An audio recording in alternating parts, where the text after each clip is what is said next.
I don't want to go broke going into retirement. And I'm really nervous about that.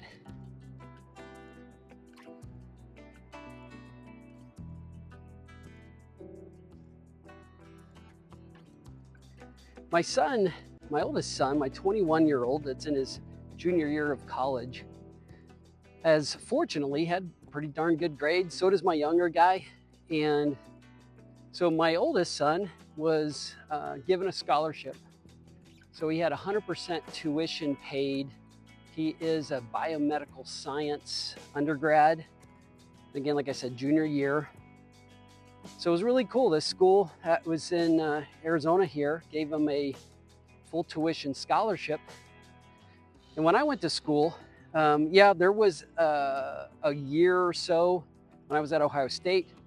I did get scholarships and grants, and it paid for all of that. But there was still living expenses. So where I went to school there, it was a good 2 hours away from home. There was no way I was going to live at home and then commute. That's impossible. And my dad wasn't a rich guy, nowhere near it. Did well, but the options for school was you need to pay for this, buddy. And good luck to you. I love my dad. Rest in heaven, Dad. But it was good learning lessons for me to have to work, pay the bills for myself. And I started doing that at 19 years old. So when my son was going to go to school, I just knew I did not want him to be burdened or buried with trying to focus on schooling, something that I think was pretty challenging because his goal is to become a dentist, and having to figure out how to pay for those other bills. Where are you going to live? What are you going to eat? And certainly my wife and I can help out in many areas, but old Jess here is not loaded either. So I do pretty good, got a good life, but sometimes that life is a little pricey too. And I sacrifice. I don't drive anything super fancy, and I don't have a super fancy house. I've had a super fancy house before, and I wish I didn't buy it. It was like way too much cash flying out the door just to be fancy. So now at the ripe old age of 51 years old, again, my point of this is I don't want to be broke. So we helped my son out, and when he applied for the FAFSA here in the United States, the Federal Application for Federal Student Aid, or whatever the heck that stands for, probably getting that wrong. Holy moly, it is beautiful here. Look at this. I'm just like in a park. Oh my gosh. That's why I live in Arizona. It's a different beauty. Not everybody likes it. So going back to my story, sorry. My son, we applied for the FAFSA thing, the student aid thing, which is just fantastic that the United States has something like that available, that you can get a loan. It can be deferred for payments while you're doing school. So my son gets, I think, approved for maybe like $5,000 or something like that. And that's just not going to cut it, especially with the inflation that's gone on and cost of living. I mean, my apartments, two of my different apartments that I had when I was in college were, I think, $500 a month. And I had roommates to split that. So nowadays, those things are well over $1,000. And that's no splitting either, by the way. So when we went to go apply, they go, okay, well, how much your parents make? That's us. That's me, my wife. And they go, okay, you're only going to get this much money. It's not going to be enough. I didn't want my son working. He is working at a dentist office up in Flagstaff, and he's actually a certified dental assistant, and he went to school for that as well. Again, the whole goal is to become a dentist. And if you know anything about any of the studies, like biology classes or the organic chemistry classes, they're tough, and you need to spend time working on that and studying. So we didn't want him working a lot.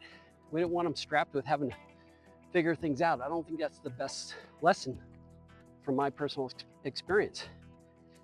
So they say, okay, Well, there's this thing called a Parent Plus loan, and parents, you go and sign this loan, and now it's under your name. And so that's part of what we're using just to cover costs with my son's living expenses. And now he's in an apartment. It's a nice place. It's nicer than what I have. So I'm not saying he's, and that's another thing is you don't want to live like in the slums. Sorry, I don't want to offend anybody, but you don't want to live in such a crappy situation that then it's distracting you from your studies. So he's not in the fanciest place, but he's in a pretty decent place. And we have these student loans out that are now in my name. And so there's some folks that may disagree with this, but at 51 years old, I'm looking at potential retirement in about 14, 15 years. I'm putting money away. I'm saving money. I have to be saving money, or else we're in big trouble. And I won't bore you with all the backstory, but my deal that I told my son is that, I love you and all, but these loans that I've signed on for just helped us kind of get this done, but they're going over to you. You're going to get these. You're going to own these afterwards. You're going to be the guy that has the job that's going to cash flow and help pay for these things. So now, if his back's to a wall, I'm going to assist. There's, love my son. I'm not going to but I also can't, like I said, I can't go into this, empty nester year, these pre-retirement years where I'm not ready, I'm not set yet, after I've had different setbacks in life, and medical things have happened, and just life things happen, and stupid decision things have happened, and businesses have succeeded and businesses have failed, but he's going to get those loans. And that goes to this other point that I've had with both of my sons that I've learned from my own experiences. And by the way, I have an accounting degree, but I don't think I fully utilized what I could have done with this accounting degree that I have. So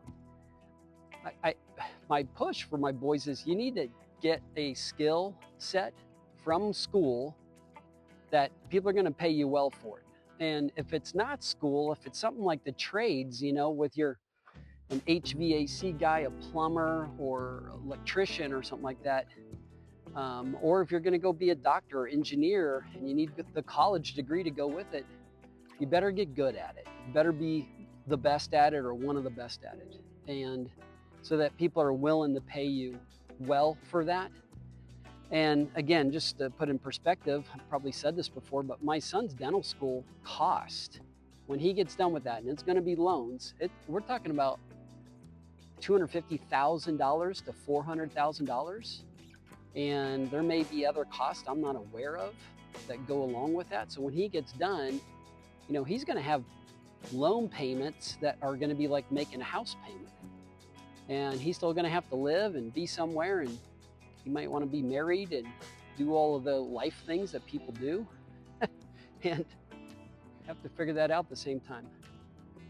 So anyways, just wondered if, do you have student loan situations that you're doing or you covering for your kid, and how are you handling that? Are you being mean dad like I am and having him pay for it?